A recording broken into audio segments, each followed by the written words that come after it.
तर शरद पवारांपुढे टिकावं लागणार नाही म्हणून अजित पवारांनी खूप चुकल्याची कबुली दिली असं विजय वडेट्टीवार म्हणाले. आता तो जे वडेट्टीवार विरोधी पक्षनेते आहे ते रोज काहीतरी बोलल्याशिवाय कशा टीव्हीवर अजित दादाने जे आहे मी तुम्हाला सांगतो अजित दादा निवडणूक लढवणार. शेवटी काय आहे की ते आमच्या ग्रुपचे कॅप्टन आहेत, ते मध्येच काही शस्त्र टाकू शकतच नाहीत. परंतु त्यांची ती व्यथा जी आहे आजच्या निवडणुकीमध्ये जे काही झालं ती व्यथा त्यांनी जे आहे लोकांसमोर मांडलेली आहे.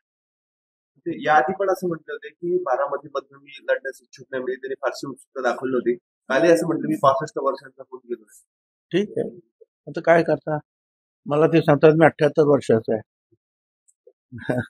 आणि मला लढायला काय सांगतात, तर तो काही मुद्दा नाही, ते लढतील.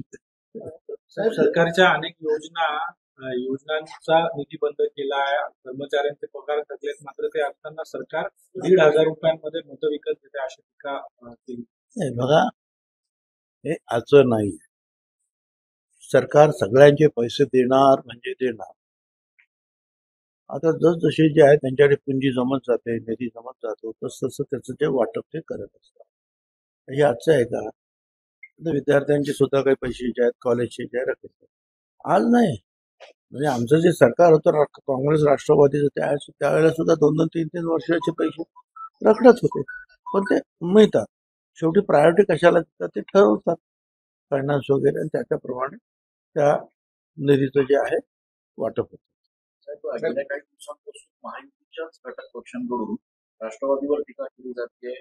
मधल्या काळात गुलाबराव पाटलांनी टीका केली. काल भाजपचे हाते जे आहेत त्यांनी सुद्धा अशाच पद्धतीचं वक्तव्य केले. का होत आहेत असे वक्तव्य? असं आहे की महायुतीतील पक्षांना, तिन्ही घटकांना जर चांगलं यश मिळवायचं असेल आणि मेजॉरिटीने परत सरकार आणायचं असेल तर मला असं वाटतं की त्यांनी एकमेकावर आपापसामध्ये कुठल्याही प्रकारचं वक्तव्य करू नये, जेणेकरून विरोधी पक्षांना खाद्य मिळेल.